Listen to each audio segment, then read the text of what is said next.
नमस्कार, मैं हूं मनोज माना। शुरू करेंगे सुपर फास्ट खबरों का। दिल्ली में आपकी सरकार ने राजधानी में सोलर पॉलिसी 2024 को लेकर इसके बारे में लोगों को जानकारी दी है। मुख्यमंत्री अरविंद केजरीवाल ने प्रेस कॉन्फ्रेंस कर पूरा प्लान बताया। कितनी भी बिजली प्रयोग करो, बिल आएगा शून्य, साथ ही कमाई भी होगी। दिल्ली सरकार का 15 से 20 फरवरी तक बजट सत्र चलेगा। 16 फरवरी को वित्त मंत्री आतिशी बजट पेश करेंगे। केजरीवाल सरकार ने बजट सत्र की फाइल उपराज्यपाल बीके सक्सेना को भेजी है। इस बजट में शिक्षा, स्वास्थ्य, बिजली, पानी, सड़क और इंफ्रास्ट्रक्चर समेत अन्य प्रमुख मुद्दों पर विशेष फोकस किए जाने की उम्मीद। दिल्ली में कृष्णा जन्मभूमि शाही ईदगाह मस्जिद विवाद मामला सुप्रीम कोर्ट में। अप्रैल के पहले हफ्ते तक टली सुनवाई। सुप्रीम कोर्ट ने सभी पक्षों से लिखित जवाब मांगा। इलाहाबाद हाईकोर्ट के फैसले पर रोक जारी रहेगी। हाईकोर्ट ने कोर्ट कमिश्नर नियुक्ति का आदेश दिया था। दिल्ली में 56 राज्यसभा सीटों पर चुनाव की घोषणा। 27 फरवरी को 56 सीटों पर मतदान होगा। 15 राज्यों से खाली हो रही हैं 56 राज्यसभा सीटें। यूपी की 10 राज्यसभा सीटों पर भी चुनाव होगा। सभी सांसदों का कार्यकाल अप्रैल में खत्म। दिल्ली में ज्ञानवापी केस से जुड़ी खबर। कथित शिवलिंग के सर्वे के लिए याचिका दाखिल। कथित शिवलिंग को बिना नुकसान पहुंचाए सर्वे की मांग की गई। शिवलिंग के एसआई सर्वे के लिए सुप्रीम कोर्ट में याचिका दाखिल की गई। हिंदू पक्ष ने सुप्रीम कोर्ट में याचिका दाखिल की है। दिल्ली के इंदिरा गांधी इंटरनेशनल एयरपोर्ट पर हुई लापरवाही। बाउंड्री पार कर रनवे तक पहुंचा नशे में धुत शख्स। सीआईएसएफ का हेड कांस्टेबल सस्पेंड। प्रधानमंत्री ने की परीक्षा पे चर्चा 2024 स्कूलों में लाइव स्क्रीनिंग की व्यवस्था की गई है। कार्यक्रम के दौरान स्टूडेंट, शिक्षकों और अभिभावकों से प्रधानमंत्री ने की है मन की बात। यूपी बोर्ड की परीक्षा को लेकर स्टूडेंट्स को प्रधानमंत्री ने मोटिवेट भी किया। संसद भवन परिसर में विजिटर्स की एंट्री के लिए बनाया गया नया सिस्टम। ये बदलाव 31 जनवरी से शुरू हो रहे हैं। बजट सत्र से लागू किया जाएगा। यह प्रक्रिया 3 चरणों में होगी। इसके तहत संसद की कार्रवाई देखने के लिए गेस्ट को क्यूआर कोड लेना होगा।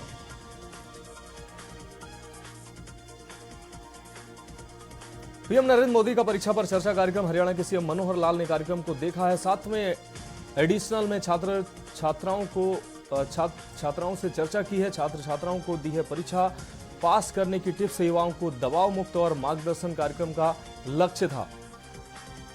हरियाणा के हिसार की धर्मशाला में छात्र संघ चुनाव डायरेक्ट करवाने को लेकर क्रांतिकारी छात्र संगठन के छात्रों ने बुलाया। बाद में छात्र सड़कों पर प्रदर्शन करते लघु सचिवालय पहुंचे और जिला प्रशासन को ज्ञापन सौंपा। पंचकुला के सेक्टर 5 में धरना स्थल में हरियाणा प्राथमिक कृषि सहकारी समिति पैक्स के कर्मचारियों के द्वारा राज्य स्तरीय किया गया प्रदर्शन। हरियाणा के विभिन्न जिलों से हरियाणा प्राथमिक कृषि सहकारी समिति के कर्मचारी धरना स्थल पहुंचे और अपनी मांगों को लेकर किया प्रदर्शन। हरियाणा के हिसार में एक फर्जी पुलिस कर्मचारी को पुलिस ने दबोचा। उसके पास से पुलिस का नकली आई कार्ड हुआ बरामद। पुलिस उससे पूछताछ कर रही है। उसके खिलाफ थाना नारनौद में धोखाधड़ी का केस दर्ज किया गया। हरियाणा के पूर्व सीएम भूपेंद्र सिंह हुड्डा प्रवर्तन निदेशालय के निशाने पर मानेसर लैंड डील मामले में दिल्ली स्थित ईडी मुख्यालय में भूपेंद्र हुड्डा से पूछताछ। मुख्यमंत्री मनोहर लाल पहुंचे अपने गांव बनियानी। गांव में विकास कार्यों का लिया जायजा। सीएम ने गांव और समाज के नाम किया बनियानी का पैतृक घर। सीएम के पैतृक घर में बनेगी गांव के बच्चों के लिए ई लाइब्रेरी। बच्चों की लाइब्रेरी या सुधारात्मक कार्यों के लिए आएगा काम। हरियाणा के सोनीपत के गोहाना में आपको बता दें माथुराम हलवाई की दुकान पर हुई ताबड़तोड़ फायरिंग। 2 करोड़ रुपए की फिरौती मांगे जाने के विरोध में 30 जनवरी को गोहाना पूरी तरह से बंद रखने का आह्वान किया गया। हरियाणा प्रदेश व्यापार मंडल ने यह आह्वान किया। सिरसा में सांसद ने जिले के 4 गांवों को दिए पानी के टैंकर। सिरसा लोकसभा क्षेत्र की सांसद ने कहा कि केंद्र व प्रदेश सरकार ने अंत्योदय की राह पर चलकर प्रत्येक वर्ग के हित में जनकल्याणकारी योजनाएं शुरू की हैं।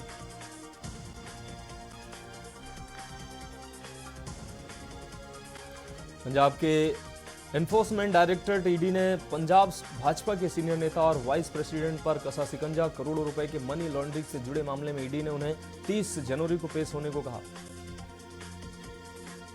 पंजाब में चरणजीत सिंह चन्नी भाना सिद्धू की गिरफ्तारी के बाद उसके हक में खड़े हुए। चन्नी ने एक निजी समारोह के दौरान कहा कि पंजाब सरकार की गलत नीतियों का विरोध करने वालों के खिलाफ सरकार एक्शन ले रही है। भाना सिद्धू लोगों की मदद करता है। कई बार भावुक होकर उसने पंजाब सरकार के खिलाफ भी कुछ ना कुछ कहा होगा। पंजाब के लुधियाना में गुंडागर्दी देखने को मिली है। बाइक सवार बदमाशों ने युवक को हथियारों से पीटा है। युवक ने खुद को बचाने की कोशिश की है। बदमाशों ने घेर कर युवक को वाहन पर बैठा लिया। पंजाब में नशा तस्करी से जुड़े मामले की पुलिस की एसआईटी नेता के करीब 4 लोगों को पूछताछ के लिए तलब किया गया है। मजीठिया के पूर्व सीए व ओएसडी रह चुके लोगों के नाम शामिल हैं। मोगा में प्राइवेट बस वालों की ओर से बच्चों की जान से खिलवाड़ किया जा रहा है। प्रशासन सो रहा है कुंभकर्णी नींद। आपको बता दें, प्राइवेट बसों में भीड़ होने लगी है। कुछ प्राइवेट बसों के मालिक चंद पैसों के लिए स्कूली बच्चों और आम लोगों की जिंदगी के साथ खिलवाड़ कर रहे हैं। जालंधर में नगर निगम ने अवैध रूप से बनाई गई बिल्डिंग को गिरा दिया है। आपको बता दें, मिठापुर रोड पर स्थित एक कॉमर्शियल बिल्डिंग पर अवैध निर्माण किया गया था। निगम ने बिल्डिंग वालों को नोटिस जारी किया था। आपको बता दें, बिल्डिंग मालिकों ने अवैध निर्माण जारी रखा, जिसके बाद इमारत पर कार्रवाई हुई। पंजाब में कांग्रेस इंचार्ज की अमृतसर मीटिंग में हंगामा हुआ। ये मीटिंग अमृतसर से लोकसभा उम्मीदवार के नाम पर चर्चा के लिए रखी गई। लोकसभा उम्मीदवार और पूर्व डिप्टी सीएम का नाम सामने आया है। सांसद गुरजीत समर्थक इस दौरान भड़क उठे। फिरोजपुर में फरीदकोट सेंट्रल जेल में कुल 17 मोबाइल फोन बरामद हुए हैं। जेल प्रशासन द्वारा सिटी थाने को 3 अलग-अलग शिकायती पत्र देकर आरोपियों पर कानूनी कार्रवाई की गई है। जेल में बंद खतरनाक अपराधी द्वारा जेल के अंदर से वीडियो अपलोड कर जेल प्रशासन की सुरक्षा की पोल खोल दी गई। लुधियाना में मां बेटे को घेर कर कुछ लोगों ने जमकर पीटा है। हमलावरों ने बीच राह सब्जी मंडी में बुजुर्ग महिला के बेटे की पिटाई करते समय वीडियो को बनाकर उसे पैरों में गिरकर माफी मांगने के लिए कहा। लोगों की भीड़ एकत्र होती देख हमलावर मौके से फरार हो गए। विश्वविद्यालय अनुदान आयोग यानी यूजीसी ने छत्तीसगढ़ के कई नामी गिरामी विश्वविद्यालयों को डिफाल्टर की सूची में डाला है। राजधानी रायपुर के 3 विश्वविद्यालय समेत प्रदेश के कुल 11 सरकारी विश्वविद्यालय डिफाल्टर घोषित किए गए। छत्तीसगढ़ में माहौल एक बार फिर धर्मांतरण के नाम पर गरमाया है। मुख्यमंत्री विष्णुदेव साय ने कहा कि आज मिशनरियों का बोलबाला है। एजुकेशन और हेल्थ में ये लोग हावी हैं। इसका दुष्प्रभाव ये हो रहा है कि इसके आड़ में लोग धर्मांतरण ज्यादा करते हैं तो यह रुकेगा। हिंदुत्व को एक ताकत भी मिलेगी। मान्यपुर पुलिस ने आरोपी को गिरफ्तार किया है, जिसने आपसी विवाद में एक व्यक्ति के ऊपर ब्लेड से हमला किया था, जिसकी शिकायत पर हरकत में आई पुलिस ने जांच शुरू की है। आरोपी के खिलाफ विभिन्न धाराओं के तहत कार्रवाई शुरू की गई। छत्तीसगढ़ में मौसम साफ होने के कारण रात में बढ़ी ठंडक। हालांकि अगले 5 दिनों में न्यूनतम तापमान बढ़ेगा और ठंड से राहत मिलेगी। रायपुर में भी आज मौसम साफ रहेगा और पारा बढ़ना शुरू हो जाएगा।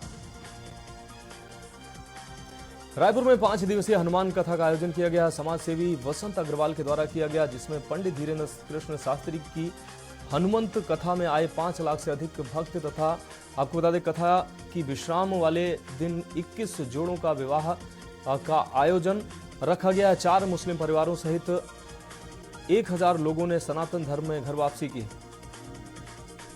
सरगुजा में 16 वर्षीय 8वीं के छात्र का मिला है शव। थाने से कुछ ही दूरी पर मिला है शव। स्थानीय लोगों ने देखकर पुलिस को सूचना दी है। जांच में पुलिस जुटी हुई है। मणिपुर थाना इलाके की यह घटना।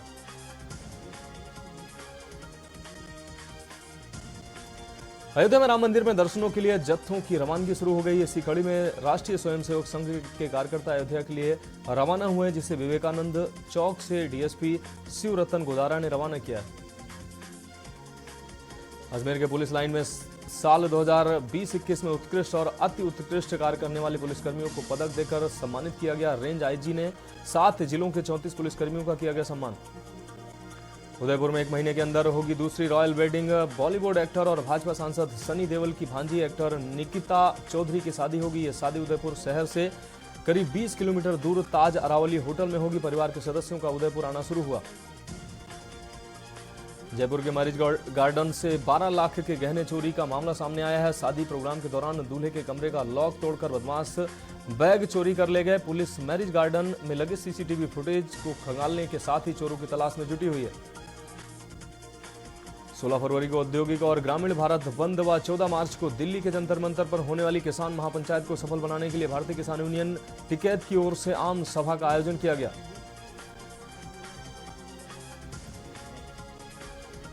भोपाल में वेस्टर्न डिस्टर्बेंस के कारण हवा का रुख बदला है। इससे ज्यादातर शहरों में दिन रात के टेम्परेचर में बढ़ोतरी हुई है। भोपाल, इंदौर, उज्जैन समेत प्रदेश के 13 शहरों में अधिकतम तापमान 28 डिग्री के पार रहा, जबकि खंडवा में अधिकतम पारा 30 डिग्री के आसपास बताया गया। 30 जनवरी को मध्य प्रदेश को केंद्रीय सड़क एवं परिवहन मंत्री नितिन गडकरी बड़ी सौगात देने जा रहे हैं। केंद्रीय मंत्री नितिन गडकरी 2367 करोड़ की 9 योजनाओं को हरी झंडी दिखाकर सौगात देंगे। भोपाल के आपको बता दें, एक्सीलेंस स्कूल में परीक्षा पे चर्चा 2024 कार्यक्रम में शिक्षा मंत्री ने कहा कि बड़ा दावा किया। उन्होंने कहा कि आगामी परीक्षाओं में एक भी पेपर आउट नहीं होगा, पेपर लीक ना हो, अगले सत्र से सख्त कानून लागू किया जाएगा। मार्च में आयोजित होने वाली विक्रमोत्सव में इस बार व्यापार मेले के साथ ही उज्जैन में भी इन्वेस्टर समिट कराने की तैयारी शुरू कर दी गई है। इसके लिए जगह देखने अधिकारी उज्जैन पहुंचे हैं। समिट की तैयारी होने के बाद बड़े बड़े उद्योगपतियों को बुलाया जाएगा। जबलपुर में मेडिकल कॉलेज के सामने हुई बमबारी। जबलपुर के 2 साथी बदमाशों के बीच गैंगवार हुई है। गैंग राहुल काला का बताया जा रहा है, दूसरा अंकित वैन, दोनों ही जबलपुर के साथी बदमाश हैं। इंदौर में राजीव गांधी चौराहे से देवास नाका तक बीआरटीएस पर अब नई इलेक्ट्रिक बसें चलेंगी। साथ ही सभी डीजल बसों को हटाकर इलेक्ट्रिक बसें शुरू कर दी जाएंगी। ये बसें साउथ के त्रिची से आएंगी। 1.5 करोड़ रुपए की कीमत की पहली ई बस जल्द सड़कों पर उतर सकती है। भोपाल में जवाहरलाल नेहरू कैंसर चिकित्सालय में Lions club of glorious club के तत्वाधान में निःशुल्क मधुमेह एवं रक्तचाप शिविर को आयोजित किया गया, जिसमें बड़ी संख्या में लोगों ने पहुंचकर हेल्थ चेकअप कराया। भोपाल के जवाहर चौक में भीषण आग से 7 दुकानें खाक हुई हैं। पास में लगे बिजली पोल से निकल रही चिंगारी ने दुकानों को चपेट में लिया और कुछ ही देर में दुकानें जलने लगी। आपको बता दें, करीब 4 घंटे में आग पर काबू पाया जा सका। जबलपुर में अपराधों की रोकथाम के लिए पुलिस अधीक्षक ने कराई कॉम्बिंग गश्त। लंबे समय से फरार, आपको बता दें, गिरफ्तारी वारंटी को पकड़ा गया है तथा 136 जमानती वारंट तामील किए गए हैं। कॉम्बिंग गश्त में 82 टीमें लगी थी, जिनमें 14 राजपत्रित अधिकारियों और 36 थाना प्रभारियों को शामिल किया गया था। रामनगर में नशे के खिलाफ एसएसपी के निर्देश पर पुलिस ने नशे के खिलाफ अभियान चलाया है। नैनीताल जिले की एसओजी टीम के प्रभारी के नेतृत्व में एसओजी की एवं रामनगर पुलिस की संयुक्त टीम ने चेकिंग के दौरान एक इंडिगो कार में सवार 2 गांजा तस्करों को गिरफ्तार करने में सफलता हासिल की। हल्द्वानी पहुंचे उत्तराखंड बेरोजगार संघ के प्रदेश अध्यक्ष बॉबी पवार ने प्रेस कॉन्फ्रेंस की है। प्रेस कॉन्फ्रेंस में मूल निवास को जरूरी बताते हुए प्रदेश में बिना मूल निवास के नौकरियां दी जाती हैं। कई भारतीयों में उत्तराखंड के हाई स्कूल और इंटरमीडिएट पास किए गए लोगों को भी आवेदन दिया जाता है। आपको बता दें, उत्तराखंड के मूल निवासियों को यह हक मिलना चाहिए। समान नागरिक संहिता कानून के लिए गठित एक्सपर्ट कमेटी अपनी रिपोर्ट 2 फरवरी को सरकार को सौंपेगी। जानकारी मुख्यमंत्री पुष्कर सिंह धामी ने अपने एक्स पोस्ट के जरिए दी है। मुख्यमंत्री ने कहा कि जनता से किए वादे को पूरा किया जाएगा। नैनीताल क्षेत्र में बारिश न होने के चलते जंगलों में आग लगने का सिलसिला शुरू हो गया है। आपको बता दें, बल्दिया खान वन क्षेत्राधिकारी कार्यालय के समीप ही जंगल में लगी आग। सूचना के बाद मौके पर पहुंची फायर की टीम ने कड़ी मशक्कत के बाद आग पर काबू पाया। बक्सर में बर्फीली हवाओं के साथ कोहरे का कहर जारी है। ठंड से राहत मिलती नजर नहीं आ रही है। आपको बता दें, लगातार 5 दिनों तक ठंड की संभावना बनी हुई है। ऐसे में ठंड आगे भी बने रहने की संभावना है। मुख्यमंत्री पुष्कर सिंह धामी ने रुद्रप्रयाग में नारी शक्ति बंधन महोत्सव के तहत आयोजित वारी नारी कैथिंग में प्रतिभाग किया है। मुख्यमंत्री ने इस अवसर पर 467 करोड़ 78 लाख 27,140 रुपए की योजनाओं का लोकार्पण और शिलान्यास किया। बक्सर में मिड डे मील में हुए भ्रष्टाचार की खुली पोल। किसान विद्यालय इंटर कॉलेज के प्रिंसिपल पर आरोप लगे हैं। पूर्व प्रिंसिपल की शिकायत पर भ्रष्टाचार की पोल खुली है। किसान कॉलेज की प्रिंसिपल जयप्रकाश से छीना गया है चार्ज। जीआईसी रुड़की के प्रिंसिपल को सौंपा गया कार्यभार। उत्तराखंड में कांग्रेस नेता ने थामा है भाजपा का दामन। 12 साल बाद शैलेंद्र रावत की घर वापसी हुई है। कांग्रेस समेत विभिन्न दलों के लोग पार्टी में शामिल हुए। पार्टी का दावा है कि लगभग 2,500 लोगों ने सदस्यता ली है।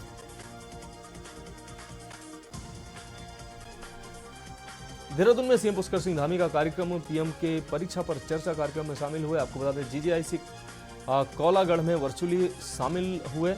अयोध्या के लिए तीर्थयात्रियों का जत्था भी रवाना करेंगे सीएम। उधम सिंह नगर के जसपुर में एक बार फिर धूमधाम से सर्वधर्म सामूहिक विवाह का आयोजन किया गया, जिसमें दूल्हा दुल्हन के परिजन रिश्तेदारों के साथ क्षेत्र के तमाम समाजसेवी और जनप्रतिनिधि उपस्थित रहे। दूल्हा दुल्हन को सभी ने सदा सुहागन रहने का आशीर्वाद दिया। पलामू में बागेश्वर धाम के कार्यक्रम को झारखंड हाईकोर्ट ने दी अनुमति। अब यह कार्यक्रम 10 से 15 फरवरी के बीच होगा। हनुमत कथा आयोजन समिति की रिट याचिका पर सुनवाई करते हुए हाईकोर्ट ने आदेश दिया है। झारखंड में मौसम का बदल रहा मिजाज। राज्य में 31 जनवरी से 1 फरवरी के बीच बारिश की संभावना। राजधानी रांची समेत कई जिलों में बादल छाए हुए। मौसम विज्ञान केंद्र के मुताबिक अगले 1-2 दिन तक आसमान में बादल छाए रहेंगे।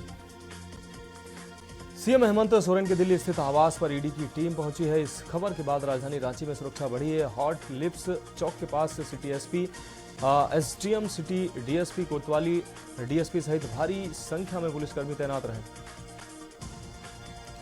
जमीन घोटाले में घिरे झारखंड के मुख्यमंत्री हेमंत सोरेन की मुश्किलें बढ़ती नजर आ रही हैं। आपको बता दें, जांच एजेंसी ईडी उनसे पूछताछ के लिए दिल्ली स्थित आवास पहुंची, हालांकि वह यहां मिले नहीं। पटना ईडी ऑफिस में लैंड फॉर जॉब्स केस में लालू यादव से करीब 5 घंटे पूछताछ की गई। पूछताछ के दौरान सीआरपीएफ के 15 जवान ईडी ऑफिस के अंदर पहुंचे। लालू के समर्थकों में भी गुस्सा देखने को मिला। केंद्र के खिलाफ लगातार नारेबाजी करते रहे। टीम इंडिया के तेज गेंदबाज दीपक चाहर आईपीएल खेलने के लिए पूरी तरह तैयार हैं। वह पिछले दिनों साउथ अफ्रीका और अफगानिस्तान के खिलाफ नहीं खेल पाए थे। वह पारिवारिक कारणों की वजह से टीम में शामिल नहीं हो सके थे। उन्होंने कहा कि वह अब फिट हैं और भारत के लिए T20 वर्ल्ड कप खेलना चाहते हैं। भारतीय ऑलराउंडर हार्दिक पांड्या ने टखने की चोट से उबरने के बाद फुल स्ट्रेंथ ट्रेनिंग शुरू कर दी है। उन्होंने सोशल मीडिया में अपनी ट्रेनिंग का एक वीडियो पोस्ट किया है, जिसमें वह वडोदरा में फुल स्ट्रेंथ ट्रेनिंग करते दिखे हैं। वर्ल्ड कप के दौरान चोटिल हुए थे पांड्या। हिमाचल में मंत्री बनने की रेस में शामिल रहे दिग्गज नेता एवं सुजानपुर से कांग्रेस विधायक राजेंद्र राणा ने एक बार फिर से अपनी ही सरकार पर सियासी तीर छोड़ा है। राजेंद्र राणा ने कहा कि बिना चुनाव लड़े कैबिनेट रैंक पाने वाले चुने हुए विधायक पर हावी हो रहे हैं। हिमाचल में बारिश बर्फबारी का इंतजार अब खत्म होने वाला है। प्रदेश में इस साल पहली बार भारी हिमपात का येलो अलर्ट जारी किया गया। मंगलवार रात और बुधवार को 6 जिलों के ऊंचे और मध्यम ऊंचाई वाले इलाकों में हिमपात होने की बात सामने आई है। हिमाचल प्रदेश के मैदानी इलाकों में कोहरे ने लोगों की परेशानियां बढ़ाई हैं। इसे देखते हुए ऊना जिला में सभी स्कूलों की टाइमिंग बदल दी गई है। आपको बता दें, डीसी ऊना ने आदेश जारी किया है, जिसमें स्कूलों की टाइमिंग सुबह 10 बजे से दोपहर 3 बजे तक रखी गई है। Indian super crop racing league के पहले सीजन का आगाज हो चुका है। पहला सीजन 3 लेग चरण में खेला जाएगा। हर लेग में चैंपियन चुने जाएंगे। आपको बता दें, पहला लेग पुणे के श्री शिव छत्रपति स्पोर्ट्स कॉम्प्लेक्स में आयोजित होगा। मोटोरोला बजट स्मार्टफोन सेगमेंट में मोटो G24 पावर स्मार्टफोन 30 जनवरी को लॉन्च होगा। इस स्मार्टफोन में 50 मेगापिक्सल प्लस 2 मेगापिक्सल का क्वाड पिक्सल कैमरा, मीडियाटेक होलियो G85 प्रोसेसर और 6000 mAh की पावरफुल बैटरी मिलेगी। 69वें फिल्म फेयर अवार्ड की अनाउंसमेंट हुई है। एनिमल में निभाए किरदार के लिए रणबीर कपूर को बेस्ट एक्टर का अवार्ड मिला, जबकि आलिया भट्ट को रॉकी और रानी की प्रेम कहानी के लिए बेस्ट एक्ट्रेस का फिल्म फेयर अवार्ड दिया गया।